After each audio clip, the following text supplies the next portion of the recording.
Would you like to collapse the Trump regime today? Peacefully. You, the White House press corps. Only really takes one of you, though it would be better with a dozen of you working together. Here's what you do. You go into the next Oval Office scrum and you ask him politely for his explanation of something that was just released by his administration, by Pam Bondi's office, on the government website.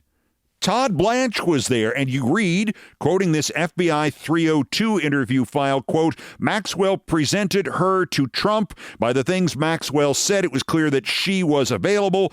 And don't stop reading. And don't make eye contact. And then, from the sworn affidavit, read, quote, I personally witnessed defendant Trump telling the plaintiff that she couldn't ever say anything if she didn't want to disappear like the 12-year-old female redacted, and that he was capable of having her whole family killed.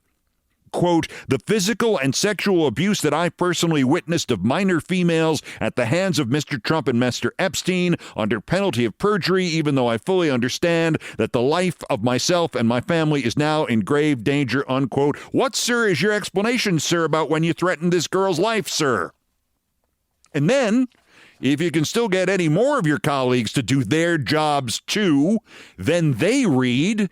They don't stop reading. They don't make eye contact. They just keep reading. He talks. They keep talking louder. What, sir, is your explanation, sir, of, quote, complainant reported being threatened by Trump's then head of security that if she ever talked of what went on there or who she saw, she would end up as fertilizer for the back nine holes like the other C words. Then yet another member of the White House press corps needs to ask about Epstein's emails telling the ex-prime minister of Norway how the Russian thug Sergei Lavrov should handle Trump when he handled Trump. And a fourth needs to ask about the Calendar Girls contest and measuring and penetration that we know about because Trump's own Department of Justice revealed it in a document production ordered by a law signed by Donald effing Trump. Then one more member of the White House press corps, if there are any left, has to ask, sir, since many of the crimes alluded to in the Epstein document dump do not have statutes of limitations, and since you've been convicted in court of, sex stuff, and since there is that Access Hollywood tape, and that's still on the internet somewhere, where's the special prosecutor for the Epstein conspiracy? I mean, Epstein is dead, but the crimes live on, don't they, sir? Don't you need to have a big, powerful, beautiful special prosecutor, sir? Where's your goddamned administration's commitment to put these people in prison, sir? Why, sir, are you covering up? Not the Epstein Files anymore, sir. Why you, Donald Trump, why are you covering up the Epstein criminals? If you guys do this quick enough, we can wrap this up by nightfall. Whatever happens next, if the White House press corps actually decided, hey, let's try this because our lives are pretty much wasted doing this as it is, and we have no futures in the industry because either he's going to eliminate the free press or there's going to be a real news media again in this country, in which case none of us will ever get fired again because we totally lost it during the Trump administration and we became just props. That's the way they have to think it now. That's the way you have to think it now, White House correspondents, because whatever happens next, White House correspondents, he swears at you, he threatens you, he screams, he runs away, he craps his pants again, or worst of all possible things, he craps his pants again and runs away at the same time. What's he going to do? Have you expelled? My God, that gives you a day off at least. Whatever happens next, you will have served your country for the first time, maybe in your careers, certainly in the last year, maybe in the last 10 years, maybe in the last 25 years. The White House press corps has been going to hell in a handbasket for longer than I was a member of it. But whatever happens next, you will have served your country. And you will also be on your job longer than he will. It is a White House house of cards, and as big as they build it, and as menacingly as they talk about it, and as willing as they are to kill you over it, it's still made out of cards. And knowing his history with casinos, they're probably the cheap cards that aren't even correctly laminated, and they begin to tear when you wash them. Knock down the effing house of cards, won't you? All you have to do, White House reporters, is blow on it. You remember how to blow, don't you? And by the way, for your bosses, tremendous profit in getting people to read your news or watch your news videos. I don't know if you knew that. The truth, it's actually a tremendous market. That's the whole angry American niche now. Lucrative. So now, do you also want to get Elon Musk expelled from the country today, peacefully? Next time he's anywhere, tech reporters, Mr. Musk, excuse me, what do your questions in your emails to Jeffrey Epstein mean? I'm thinking, sir, what day night will be the wildest party on your island, unquote, and quote, I really want to hit the party scene, unquote, and quote, is there a good time to visit, unquote? And then the whole thing where he makes the joke about going to see the UN, and you're not with it enough to understand he's joking, so you take him seriously, and you say you'd never waste your time on the UN. You imply you just would go for parties. And then, sir, why did you contact Epstein after 2008, when Epstein was already convicted of child sex trafficking? And what about you is in the unreleased half of the Epstein Files, Mr. Musk? Whatever happens next, tech reporters, he swears, he screams, he runs away, he takes away your Starlink. He has you expelled. He takes his Tesla truck back. He gets pale. How could you tell? Whatever happens next, you will have served your country for once, and you will be on your job longer than he will. I mean, even just ask him about the deleted tweet from Saturday. That deleted tweet, quote, of course, they're trying to deflect responsibility to me from the truly guilty. I have been to any of Epstein's party, his plane, or his island, unquote. I have been to any of Epstein's party, his plane, or his island, unquote. Dr. Freud, just ask him about that. It was a typo. Excuse me, I have to get on a plane for Mars now. Now, while we're at this, do you want to get Marco Rubio fired from the cabinet? Or Narco Rubio, as somebody called him. Love that. Narco Rubio.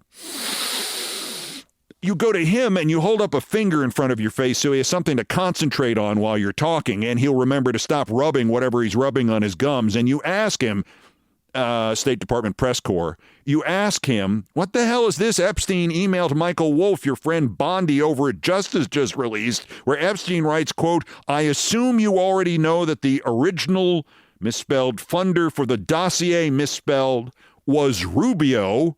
Not sure why it seems so mysterious. And ask him, sir, is that you, Rubio, he means? Or is that Rubio, the footballer on the team in Bucharest?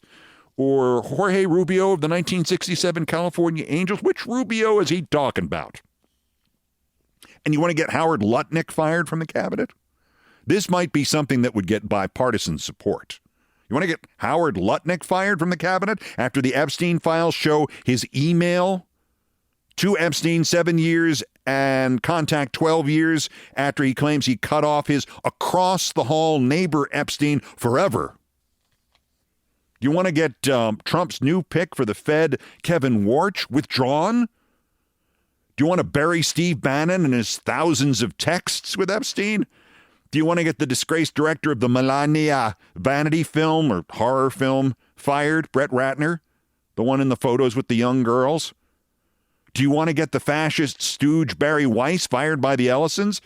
One of the key people she's hiring to replace the actual journalist at CBS, Dr. Peter Attia. 1,000 emails between Bari Weiss's new journalist Attia and Epstein. 1,000.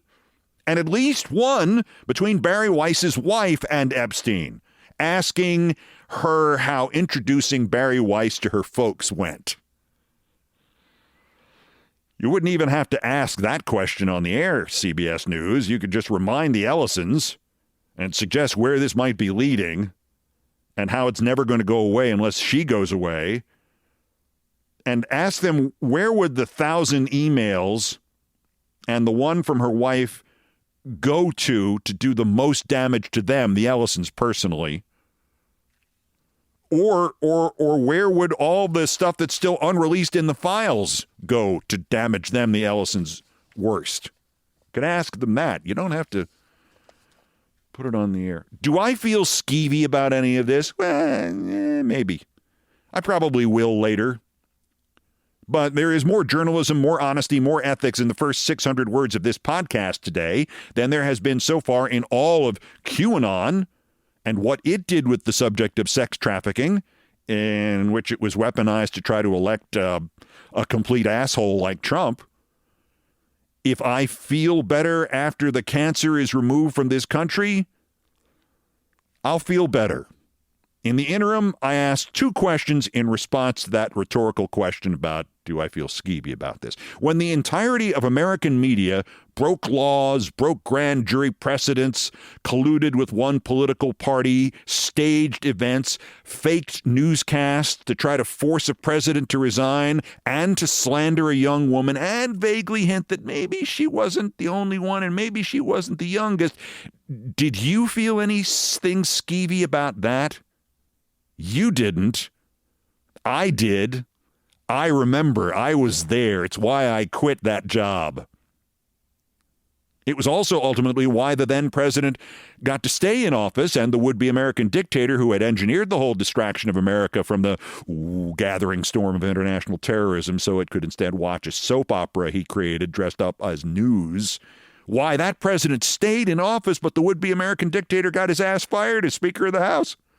And why his hand-picked successor got fired before he took office as Speaker of the House, because he was cheating on his wife, and that's when she found out. Remember any of that? Remember where I had to go public and look crazy and threaten to sue to get out of my contract with NBC because it was wrong? That's one question I have in response to the idea of, do I feel skeevy about this?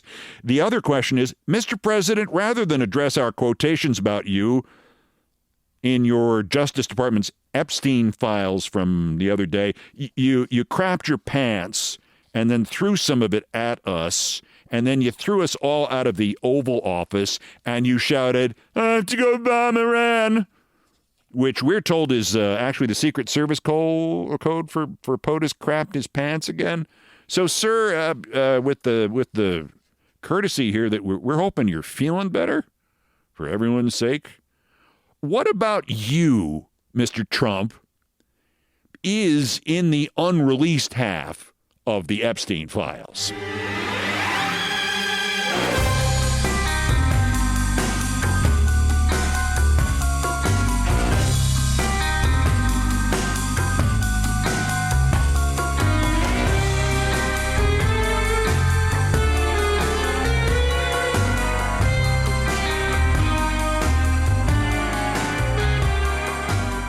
And while we're here, speaking truth to power, or truth to incontinence, can we stop reading the regime version of the attempt to disappear this one guy? Don Lemon was arrested because Trump has always had a boner for him. And because he's black, and because he's gay, and because he covered an anti-ICE protest that they had disguised as a, religious ceremony. He was not arrested for, questioning why a church is doubling as a political venue and still has tax-exempt status, not for denying people their right to worship in the first church of the gooey death and Republican Party. Don Lemon was arrested for being at an anti-ICE protest and publicizing it, and because Trump hates him. I mean, he hates others, too. Don was just foolish enough to leave his flank open, which is Don in a nutshell, for Christ's sakes. I love Don. But he did once ask one of his guests on CNN if that Malaysian airliner might have disappeared into a black hole that was only big enough to only swallow it up and was not, the size of the small black holes, 40 miles in diameter. That's Don all over. Anyway, this had nothing to do with churches any more than it had to do with black holes. That lunatic who is too lunatic even for MAGA, Valentina Gomez, who was running for something in Missouri and washed out, and now she's running for something else in Texas because I think they threw her out of Missouri. She busted into an LGBTQ-friendly church a month ago today in New Braunfels, and they didn't arrest her. And if Trump's religious police were going to judge shop and grand jury shop until they could get some bunch of racists to punish Don Lemon for heresy, they sure as shit could find a judge or a grand jury to punish Valentina Gomez for heresy. Because it couldn't have just been about Don Lemon, could it? Wasn't it about trying to make an example out of somebody who the president has sparred with? Dana Bash said with great enthusiasm in her interview with Todd Blanche yesterday. And Blanche answers, quote, I don't even know that the president's even ever thought of Don Lemon. Ron Filipkowski points out that Trump has posted about Don Lemon just on Truth Social 10 times in 3 years. When he hadn't even had a show. But not more recently than Saturday. 2023 Trump wrote, quote, good news, the dumbest man on television, Don Lemon, has finally been fired from fake news CNN. My only question is, what took them so long? I don't know, Donnie. Maybe they were waiting for you to bribe, threaten, or blackmail them. These seem to be the three animating principles of your administration, Donnie. Corruptum minare extorcere, bribe, threaten, blackmail. Now, Don is lucky. Little tiny economy-sized Greg Bavino, who decided to mock a prosecutor's Jewish faith, a Trump prosecutor's Jewish faith, because, gee, guess what? Greg Bavino acts just as Nazi as he looks. Don Lemon is lucky that ICE is now claiming it can enter homes without warrants if they think there's a flight risk, and they didn't do that with him. And Senator Ron Johnson, who has yet to actually prove by his deeds that he acts on behalf of this country, says that there's law and then there's immigration law, which is something different. You can do anything you want to under immigration law, in part because the Trump Reich has convinced itself of this, and in part because Ron is fantastically stupid. Also, I'm not convinced any of this is his original language. And on the other hand, some Democratic senators snatched victory out of the jaws of defeat while some of their colleagues were still trying to snatch defeat out of the jaws of victory by manipulating the rules so that the funding of DHS and ICE will only last through a week from Friday, and in the interim they will, God help us, negotiate, God help us, with the fascists over, how many bullets you get to use when you shoot the next Renee Good and Alex Preddy and break into a home somewhere and take a 5-year-old kid and it takes a week to get him out of the clink. And I still think the best negotiation here starts the same way, with this. Sir, this document your Department of Justice produced that references penetration. What's all this penetration about? You ever notice there was a lot of penetration? And what's this about 12-year-old girls? And just ask him every day until he craps his pants in front of everybody again in the Oval Office. Well, no, that only covers like another day. Keep asking it at least all week. Everybody bring in the old nose pins we used to have, the old pins with which you used to hang up the laundry on the drying line and put them over your nose. Clothes pins were the technical term for them. And somebody go in there today and get his reaction to just one social media post. Just one, please. Somebody, please, read this to him and ask him for his reaction. Quote, remember when we learned that our wealthiest and most powerful people were connected to a guy who ran a literal child sex trafficking ring, and then that guy died mysteriously in jail, and now we just don't talk about him? Sir, what's your thought of that, about that quote? That was a social media post. What do you think about that? That was on X. What do you think about that, sir? Remember when we learned that our wealthiest and most powerful people were connected to a guy who ran a literal child sex trafficking ring, and then that guy died mysteriously in jail, and now we just don't talk about it? What's your comment, Mr. President? J.D. Vance, September 3rd, 2021. What's your comment, sir? What did the vice president mean by that, sir? If you're not too busy being carried out of here on a training potty, sir? Oh, and while you're here, Mr. Vice President, one question about this.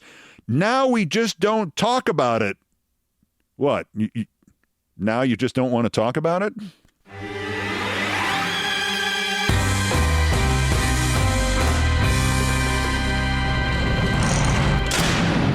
Now to circle back to the seizure of those ballots in Georgia all the way back last Wednesday, years ago, with Tulsi Gabbard, the director of national intelligence, who is the worst possible advertisement for the product her department supposedly handles. Tulsi Gabbard standing there in Georgia like a lady of the evening who cannot find the right street corner. Am I supposed to be here? I brought my flower. Are you confused that the FBI has seized ballots in Atlanta from 6 years ago? Are you surprised that the Democrats fixed the 2020 election when you didn't know about it, while Trump was in charge? But they didn't fix it in 2024 while the Democrats were in charge. Are you wondering, isn't the statute of limitations 5 years in Georgia, or is everything just still a little slower in the great state of Georgia? Are you wondering what the F Tulsi Gabbard was doing there? I mean, like really wondering. Like she was wondering what she was doing there. Like she wonders where she's anywhere at a given moment. Are you amazed that Trump reposted 56 especially crazy conspiracy theories, most of them about the 2020 election, in a 1-hour span last Wednesday night as the raid was taking place? Is that what's bothering you, Bunky? Well, sorry, but I told you so. The ballot seizure is the setup for what I suggested here a week and a half ago, January 22nd. Trump is setting up, softening the ground for some big push about 2020. Arrests if he can do it, indictments, promises to drag in Biden and Obama and Rutherford B. Hayes, I don't know. And not just because Trump's damaged mind's inability to accept his defeat. Any defeat grows by the hour. I mean, MAGA lost a special state Senate election in Texas Saturday night in a district that Trump had won by 17 a year ago, and Trump's response was, I had nothing to do with it, even though he campaigned for the loser. His name was Whamscance, by the way, for you baseball fans. Whamscance, for you Succession fans. It's not just that Trump's brain and his ability to accept unwelcome thwarting news is down to zero. But this is also, there was an intention here to fire up the base. None of this has to be true or even not laugh out loud stupid. It just has to be. They just have to say it, and so the base just has to see it. It is the simplest of dog whistles. So you start talking about it again, base. It is reassurance that they're not crazy, even though they are, that he did win in 2020, even though he lost. He just let them completely down on Epstein. He has to give some conspiracy that they're not victims of. He's just late getting it ready.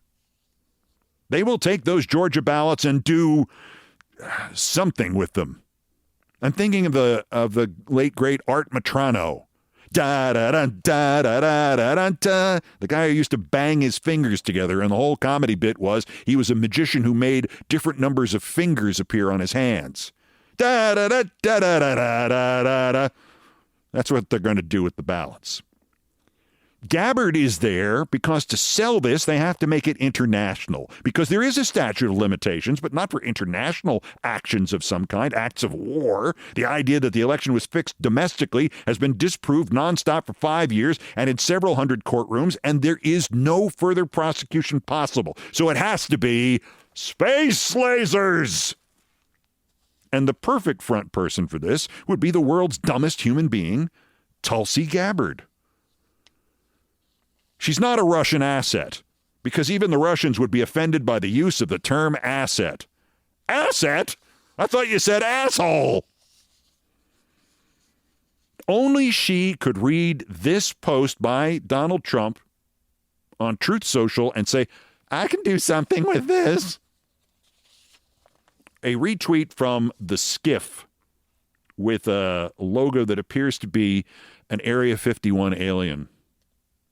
Maria Zack testified about the stolen 2020 election operation connected to Obama when he had diverted $400 million from the infamous pallets of cash sent to Iran, funneling through the Dubai embassy to operatives in Italy and Merrill Lynch in Geneva, Switzerland. In return, Italian officials at Leonardo Spa used military satellites to help hack U.S. voting machines, flipping votes from Trump to Biden using CIA-developed tools like Hammer and Scorecard, along with numerous other methods of fraud and manipulation.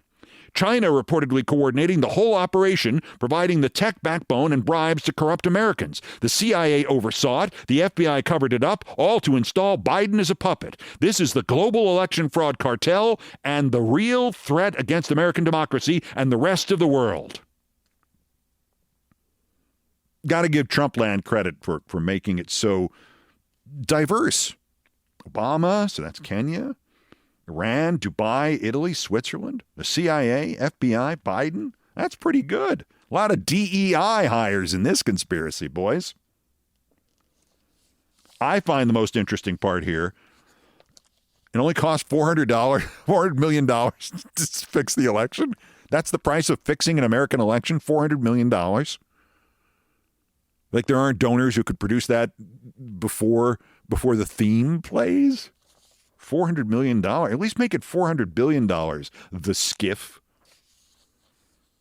Seriously, what to watch here is when Trump circles back to Venezuela, because he has an asset now to make this sing. He is doubtless offering Maduro this deal. As I said a week and a half ago, confess you helped fix the 2020 election for Biden. In other words, make something up. We can go over it and come up with something good. It doesn't have to be that good. And I will pardon you. And you can go live on an island somewhere smoking cigars and getting your hair cut. Or, you know what else we can do for you now? I couldn't have done this before. I can now get you your own public affairs TV show. I'll call the Ellisons. And Bari, my wife, is in the Epstein Files. Weiss. I'll call them. Wait, I've got it. Nick, I've got it. This is the CBS Evening News with Nicolas Maduro. Also of interest here, well, there's another Bari Weiss story about maybe hiring Matt Lauer, which sounds far-fetched even for her, though she is a moron. So who knows? This is the CBS Evening News with Matt Lauer and Nicolas Maduro. And wait till you hear about the pretzel that Bill Maher twisted himself into, insisting that voters do not listen to Hollywood celebrities. But Bill, if they don't listen to Hollywood celebrities, either they don't listen to you, or Bill, you just decided that you're not a celebrity, and how can you not be a celebrity? You've been telling me you were a celebrity since 1978.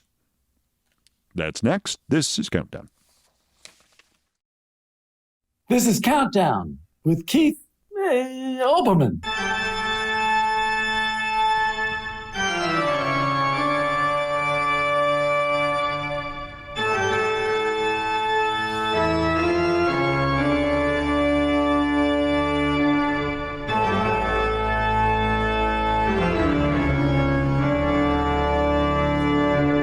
Still ahead on this edition of Countdown, so much Thurber, so little time.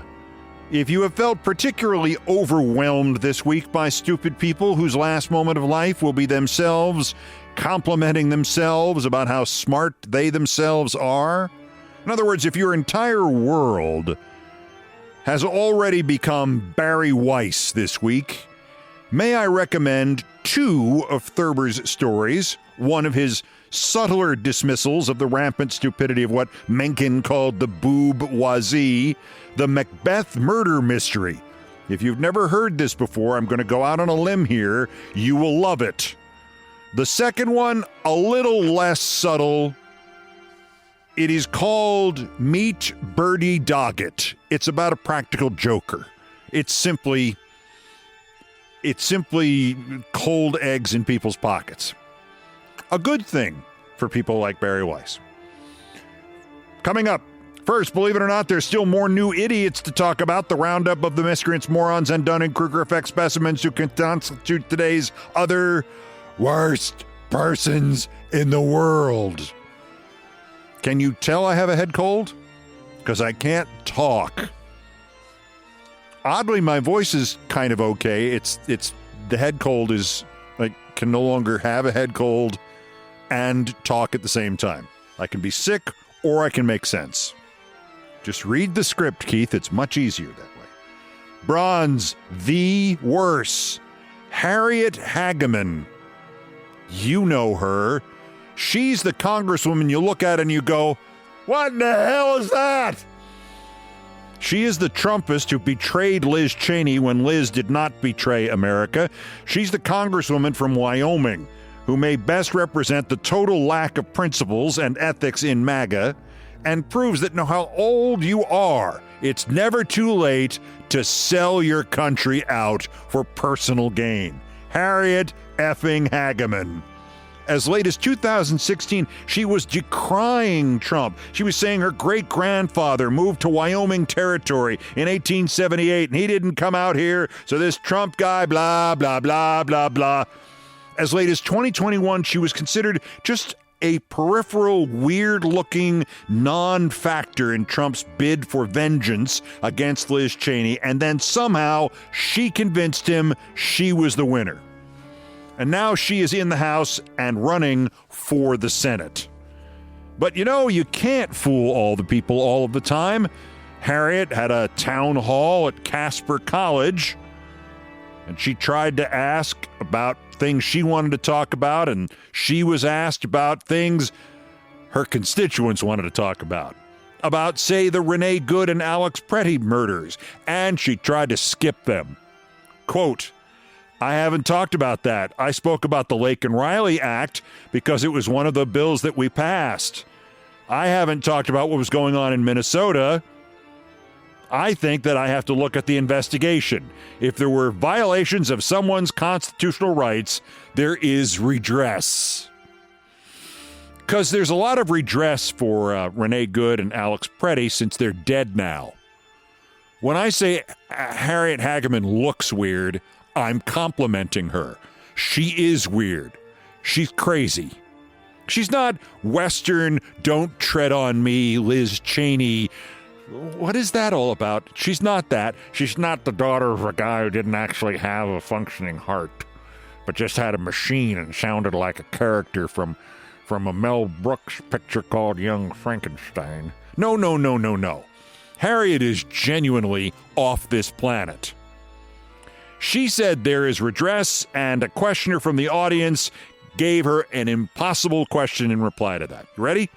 Think of this as the answer to the question or the statement, if there were violations of someone's constitutional rights, there is redress, and then the questioner goes, then why is there no redress? Well, that was it. Stumped her. That's when the attendees began to wonder again if Hageman might have been a robot, or if perhaps she has been carved out of wax, or perhaps carved out of an animal-based lard of some sort. The questioner continued, they are killing American citizens in the streets, and you are doing nothing. You are not saying a single solitary thing to support constituents or to support the American people. As a constitutional lawyer, you should be infuriated. You should be incensed. Why are you not? Now, you could have answered that question even if your answer was kind of bullshit. You could have come something out there with, well, there was a provocation and something, blah, blah, blah. Just make the effort, Harriet. Make it look like you give one F about people being shot in the streets, or you have to come up with an excuse or a rationalization for it. Just say one thing that you don't think of beforehand. How will Donald like this or not? As the local reporter covering this event at Casper College noted, at that point, Hageman gathered her folders, waved goodbye, and left the stage through a side door. Exit! Stage right! I mean, to be fair, to Hageman's credit, she did not run, and unexpectedly, she did not just dissolve into a small pool of mercury, which then slid off the stage. The runner-up worser, oh, look, it's our old friend Bill Maher. It's been a few weeks, Bill. If you were wondering, they've picked him up for a couple of more years. And if you were wondering, when is the senility actually kicking in with Bill? We are here. Follow this from the New York Post. He said, quote, Hollywood is sort of the epicenter of the woke left. First off, Bill, nobody who has any contact with America anymore says woke. Not even the MAGA are saying woke anymore. They've already exhausted woke in their own minds, and you're just now coming around to saying woke. In any event, Hollywood is sort of the epicenter of the woke left, he said in his 7-year-old lingo. I don't think they're doing the Democratic Party any favors. Now, notice he did say Democratic. Watch for that. When he starts saying Democrat Party, then we know he's fully gone off the edge. I think if Democrats want to win elections in the future, job one, tell the celebrities to just shut the F up. You're not helping. You don't strike people in most of the country as sensible or in touch with reality. Now, it's not a completely ridiculous point of view to say that. It's about 50 years old. It has already been expressed by about 5,000 fascists before Bill did. But here's my point. I have met all the egos.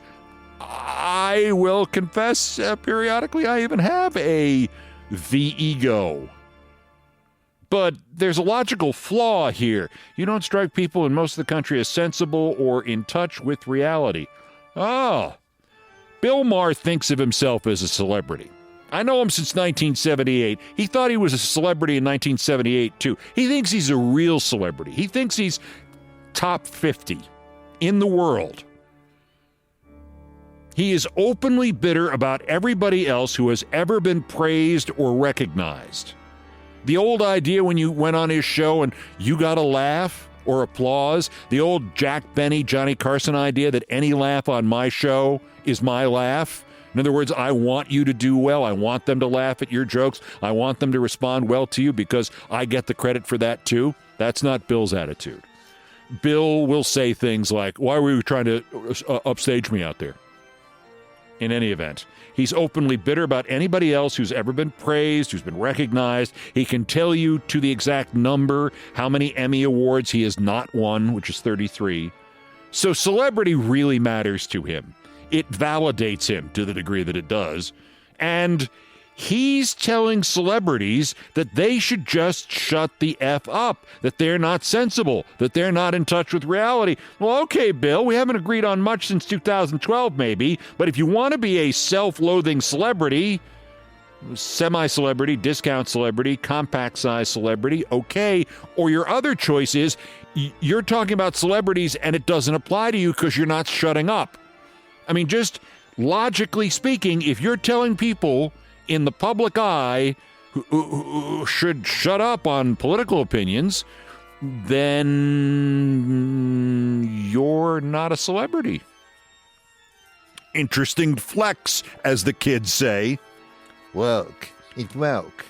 Well, seriously, when was the last time you heard the phrase woke used? I mean, the turds on Fox News don't even say woke anymore. But the winner, I bet she does, Bari Weiss of CBS News. I bet she says woke every 34 seconds. Well, you may have heard of her. She's the one whose wife is in the Epstein Files. I mean, I am an ally. I'm for gender equality, and, you know, anything that's achieved by any part of the community is a success for the entire community. But you have to admit, it is a neat trick to be one of only, 0.1% of all the people in the Epstein Files who are women? I mean, there's not a lot of women in there. Anywho, about Bari Weiss. Two extremely different news outlets, Lachlan Cartwright's Breaker, and also a Substack called Naughty But Nice, about which I know nothing other than this quotation. They are both suggesting Bari Weiss is now looking to, exploring, maybe planning to fire Margaret Brennan as the host of Meet the Press, or of Face the Nation. That's how little there is difference between the shows. She's on Face the Meet your nation, your Press Your Nation. Press Your Face. Welcome to Press Your Face. I would watch a political show called Press Your Face. Good evening. I'm Walter Cronkite, CBS News, back from the grave to host for you our new show, Press Your Face. Our guests tonight on Press Your Face, Harriet Hageman, voted the strangest race in American politics for the year 2026 and 2025. 2024, 2023, that's the way it is. Walter Cronkite, CBS News. Anyway, Margaret, who is the host of Meet the Press, not Press Your Face, she's been pretty overmatched by this job from day one, but she has asked like 6 follow-up questions in her real life. And sort of, sometimes I think she's better at it than Kristen Welker, and sometimes I think it's just a tie. In any event, maybe we should just accept what we have here and hope she keeps the job, because since the replacement could be Matt Lauer, wait, what? That's from the National Enquirer. Again, not a great source, but who's a great source anymore? Quote, Matt Lauer has his sights set on a TV comeback 8 years after he was axed from the Today Show. And by the way, I worked with people who would have been happy to see him actually axed from the Today Show. Can you clean that up? I'm bringing in my family later on so we can dance on his remains. The Insider added, Matt wants to get back into the media arena in some capacity. If not TV, he has talked to some people about it. How about buying a transistor radio, Matt? Have you thought about that? The Insider added, well, as reported last month in the Enquirer, Lauer is already looking at possible options, including an unlikely alliance with fellow TV news pariahs. There's only like 73,000 of them. Multiple sources report he's been holding talks with new CBS News boss Bari Weiss, who's under intense pressure to deliver a headline-grabbing win at the struggling network. Quote, she needs a game changer fast, one insider says. Why not do the newscasts in Chinese? That's a game changer. It's not as bad an idea as some of her other ideas so far. That's a game changer. Quote, Matt has the name recognition that could move the needle. So does Charles Manson. This is the CBS Evening News with Charles Manson. However, this bit about Lauer would seemingly be in conflict with that earlier Substack report I referenced, which is that Bari Weiss is, quote, shopping around for talent that is younger, hotter, and male, camera-ready men. Inside the newsroom, the message is getting louder by the day. Experience is optional, loyalty is irrelevant, and looking good on camera is suddenly a job requirement. So you may remember how, speaking of looking, Matt Lauer went from being the face of NBC News to utterly unemployable after the number of plausible allegation cases ranging from harassment to horrifying, how that number reached such dimensions, it reached so high that the number had to be expressed as an exponent. Like, he's been accused 2 to the 7th times. So stand by, maybe it's that. This is the CBS Evening News with Matt Lauer. When Tony DeCopel just isn't camera ready enough, courtesy of Bari Weiss, today's worst person. I think my Cronkite impression's getting better in the world.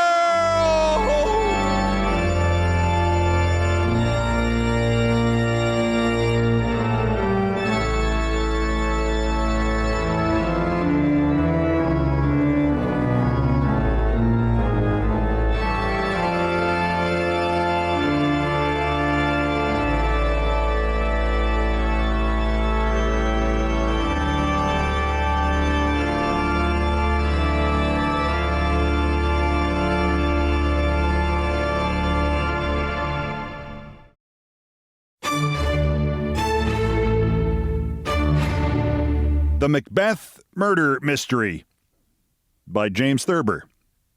It was a stupid mistake to make, said the American woman I had met at my hotel in the English Lake Country. But it was on the counter with the other Penguin books, the little sixpenny ones, with the paper covers. And I supposed, of course, it was a detective story. All the others were detective stories. I'd read all the others. So I bought this one without really looking at it carefully. You can imagine how mad I was when I found it was Shakespeare. I murmured something sympathetically. I don't see why the Penguin books people had to get out Shakespeare's plays in the same size and everything as the detective stories, went on my companion. I think they have different colored jackets, I said. Well, I didn't notice that, she said. Anyway, I got real comfy in bed that night and all ready to read a good mystery story, and here I had The Tragedy of Macbeth, a book for high school students, like Ivanhoe. Or Lorna Doone, I said. Exactly, said the American lady. And I was just crazy for a good Agatha Christie or something.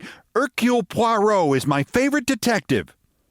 Is he the rabbity one? I asked. Oh, no, said my crime fiction expert. He's the Belgian one. You're thinking of Mr. Pinkerton, the one that helps Inspector Bull. He's good, too. Over her second cup of tea, my companion began to tell me the plot of a detective story that had fooled her completely. It seems it was the old family doctor all the time. But I cut in on her. Tell me, I said, did you read Macbeth? I had to read it, she said. There wasn't a scrap of anything else to read in the whole room. Did you like it? I asked. No, I did not, she said decisively. In the first place, I don't think for a moment that Macbeth did it. I looked at her blankly. Did what? I asked. I don't think for a moment that he killed the king, she said. I don't think the Macbeth woman was mixed up in it either. You suspect them the most, of course, but those are the ones that are never guilty or shouldn't be anyway. I'm afraid, I began, that But don't you see, said the American lady. It would spoil everything if you could figure out right away who did it. Shakespeare was too smart for that. I've read that people never have figured out Hamlet, so it isn't likely Shakespeare would have made Macbeth as simple as it seems. I thought this over while I filled my pipe. Who do you suspect? I asked suddenly. Macduff, she said promptly. Good God, I whispered softly. Oh, Macduff did it all right, said the murder specialist. Hercule Poirot would have gotten him easily. How did you figure it out? I demanded. Well, she said, I didn't right away. At first I suspected Banquo.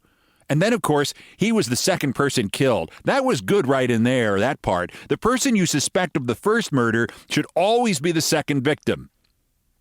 Is that so? I murmured. Oh, yes, said my informant. They have to keep surprising you. Well, after the second murder, I didn't know who the killer was for a while. How about Malcolm and Donalbain, the king's sons? I asked. As I remember it, they fled right after the first murder. That looks suspicious. Too suspicious, said the American lady. Much too suspicious. When they flee, they're never guilty. You can count on that. I believe, I said, I'll have a brandy, and I summoned the waiter. My companion leaned toward me, her eyes bright, her teacup quivering. Do you know who discovered Duncan's body? She demanded. I said I was sorry, but I had forgotten. Macduff discovers it, she said, slipping into the historical present.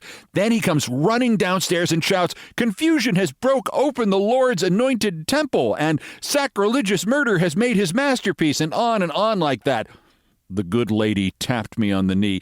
All that stuff was rehearsed, she said. You wouldn't say a lot of stuff like that offhand, would you, if you'd found a body? She fixed me with a glittering eye. I began. You're right, she said. You wouldn't, unless you had practiced it in advance. My God, there's a body in here, is what an innocent man would say. She sat back with a confident glare. I thought for a while.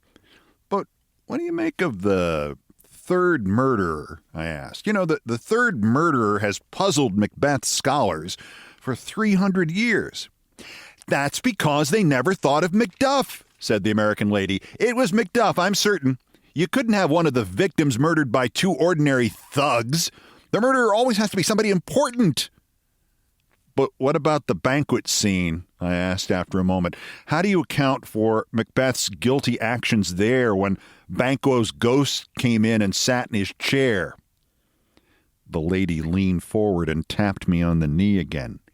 There wasn't any ghost, she said. A big, strong man like that doesn't go around seeing ghosts, especially in a brightly lighted banquet hall with dozens of people around. Macbeth was shielding somebody.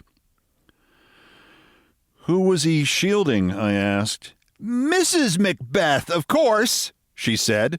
He thought she did it, and he was going to take the rap himself. The husband always does that when the wife is suspected. But what, I demanded, about the sleepwalking scene then? The same thing, only the other way around, said my companion. That time, she was shielding him. She wasn't asleep at all. Do you remember where it says, enter Lady Macbeth with a taper? Yes, I said. Well, people who walk in their sleep never carry lights, said my fellow traveler. They have a second sight. Did you ever hear of a sleepwalker carrying a light? No, I said, I never did. Well, then she wasn't asleep. She was acting guilty to shield Macbeth. I think, I said, I'll have another brandy, and I called the waiter. When he brought it, I drank it rapidly and rose to go. I believe, I said, that you have got hold of something. Would you lend me that Macbeth? I'd like to look it over tonight. I don't feel somehow as if I've ever really read it. I'll get it for you, she said, but you'll find that I'm right. I read the play over carefully that night, and the next morning after breakfast I sought out the American woman. She was on the putting green, and I came up behind her silently and took her arm. She gave an exclamation. Could I see you alone? I asked in a low voice. She nodded cautiously and followed me to a secluded spot. You found out something, she breathed. I've found out, I said triumphantly, the name of the murderer. You mean it wasn't Macduff? She said. Macduff is as innocent of those murders, I said, as Macbeth and the Macbeth woman. I opened the copy of the play which I had with me and turned to Act 2, Scene 2. Here, I said, you will see where Lady Macbeth says, I laid their daggers ready, he could not miss 'em. Had he not resembled my father as he slept, I had done it. Do you see? No, said the American woman bluntly. I don't. But it's simple, I exclaimed. I wonder I didn't see it years ago. The reason Duncan resembled Lady Macbeth's father as he slept is that it actually was her father. Good God, breathed my companion softly. Lady Macbeth's father killed the king, I said, and hearing someone coming, thrust the body under the bed and crawled into the bed himself. But, said the lady, you can't have a murderer who only appears in the story once. You can't have that.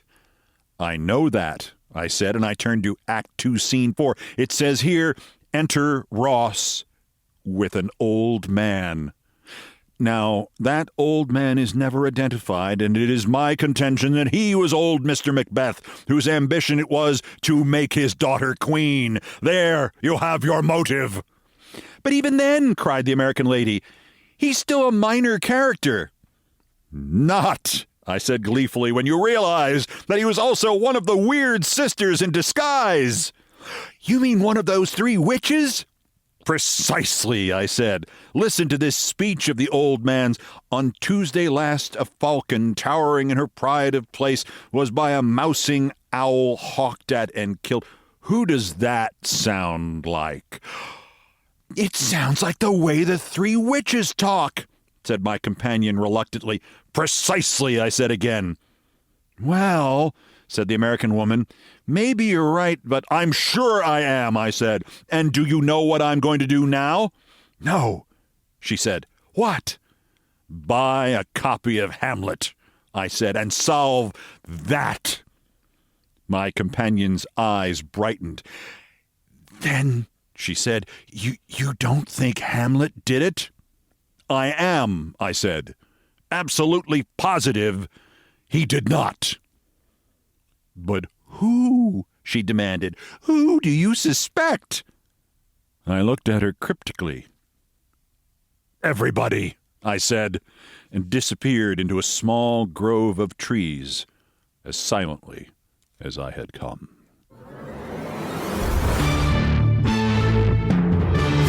I believe the first time I ever heard James Thurber read aloud, it was by William Wyndham, the great actor who did so much serious stuff, drama, comedy. He's a Star Trek original series key figure. He did a lot of great acting in so many different roles, and he did a special on PBS when I was in college in which he performed as James Thurber, narrated some of the drawings, recited from memory many of the short stories and many of the longer ones, too. And I later had the pleasure of telling him that he was my inspiration for reading James Thurber aloud. And we corresponded about how to possibly improve some of the dicier parts of some of the Thurber stories and make them useful for 21st century America. Mr. Wyndham died about 10 years ago, and I lament him still. I recorded on tape his Thurber special on PBS, and I still have it, not videotape, audio tape, a cassette. We didn't have home videotape, although I'm proud to say he sent me a copy of a DVD of the performance. And one of the stories he reads, or in fact recites, I will now read for you. I like it very much. It's not considered part of the great canon of James Thurber, but I think it's terrific. And it's called Shake Hands with Bertie Doggett by James Thurber.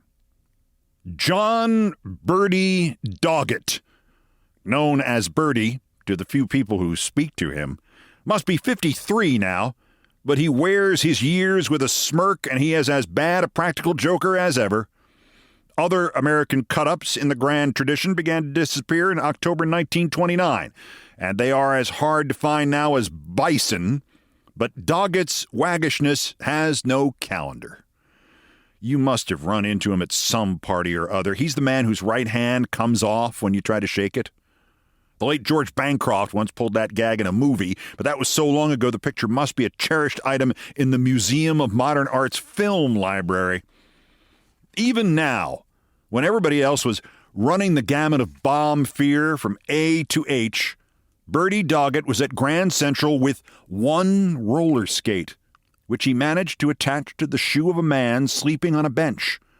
When the fellow woke and stood up, he described a brief, desperate semicircle, clutched a woman shopper about the knees, dragged her and her bundles to the cold floor, and was attacked by her muzzled Scotty. Doggett, as always, was the first to lend a hand, helping the woman to her feet, and then turning to the man, "Where the hell's your other skate?" he demanded sharply. "That's what caused all this trouble." He took his skate off the victim's foot and disappeared into the crowd that had begun to gather. "What's the matter over there?" a small man asked him apprehensively. Doggett shrugged. They found a woman with a ticking package," he said. The other man turned and left the station, missing the train he had told his wife he would take.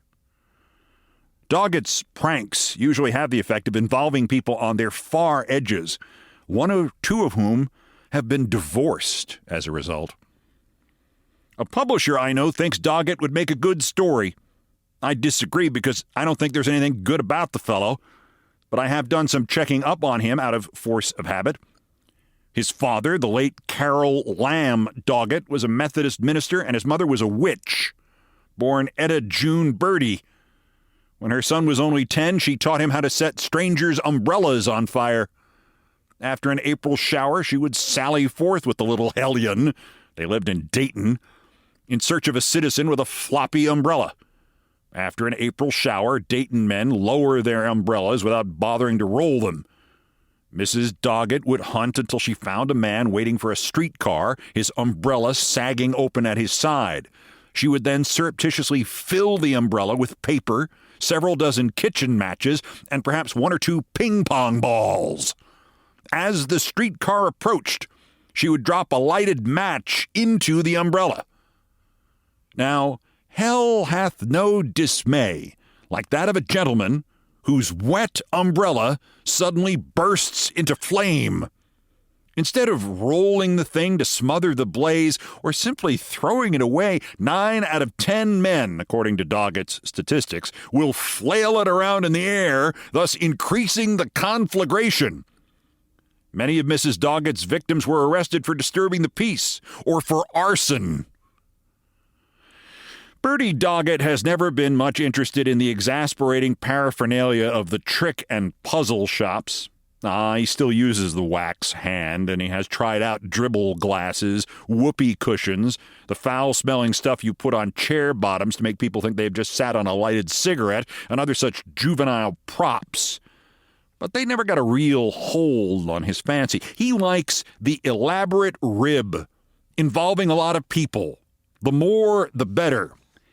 He will take a sackful of cold poached eggs to some crowded Fifth Avenue store at Christmas time and slip them, one at a time, into the pockets of shoppers' husbands. And he dreams of bumping into a woman visitor in the ancient glass and crystal room of some museum, dropping an ordinary table tumbler on the tile floor and sobbing, "Sweet God, lady, you have broken the sacred chalice of King Alexander," and making her believe it. He has pulled this gag over and over since 1924, but never successfully, with the result that he has appeared 16 times in Jefferson Market Court alone on charges of disturbing the peace, jostling, and molestation. What Doggett probably enjoys more than anything else is following a couple of women along Fifth Avenue or Madison, keeping discreetly out of sight, but well within earshot, until he hears one of the two ladies call the other by name. He says that women are fond of using each other's full name, as in, "Why, Miriam Schertle, I never heard of such a thing in all my born days." As soon as Miss Schertle, let us say, has thus been fully identified, Doggett will walk briskly ahead for several blocks and then retrace his steps. This soon brings him face to face with his quarry, upon whom he will pounce with a delighted, "Why, Miriam Schertle, fancy meeting you here. Uncross those lovely eyes and tell me how you've been." A young woman he once accosted like this in Harrisburg, Pennsylvania, asked him to her house for cocktails in the hope that some member of her family would know who he was. But nobody was home.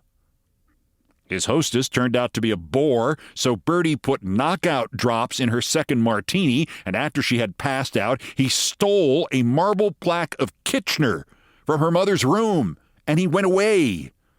The next day it arrived at the Schertles, beautifully wrapped, and bearing a card with the simple legend, "Merry Christmas from the President of the United States." John Bertie Doggett married a tapioca brain one afternoon 20 years ago, possibly because he had lost a bet. Nobody knows. He took her to his house and told her to wait in the living room while he went upstairs and quieted his 2 Great Danes. He put a record of a dog fight on a phonograph he kept in his bedroom and slipped quietly out the back door. At 3 a.m, he showed up in the living room with 2 match players, Lou Getling and Vic Talbot. "Who is this disconsolate female?" Talbot demanded, fairly oozing an incurable antipathy to games of chance and cunning. The bride drew herself up stiffly. "I am Mrs. John Bertie Doggett," she said, striving for a hauteur the name will not sustain. "I forgot about her," whined Doggett. "After all, we haven't been married 20 or 30 years.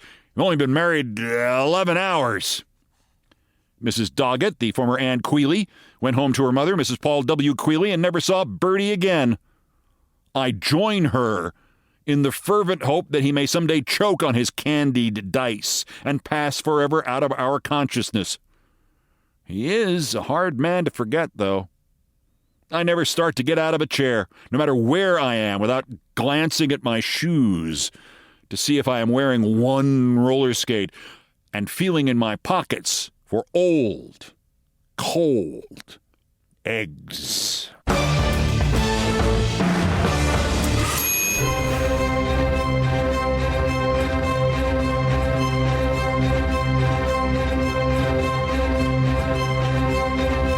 A Thurber doubleheader.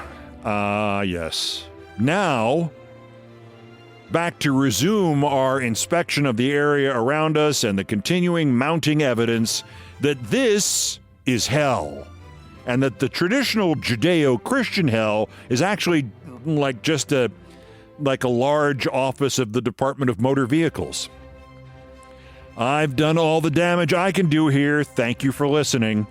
Most of our countdown music was arranged, produced, and performed by Brian Ray on guitars, bass, and drums, by John Philip Chanel handling orchestration and keyboards.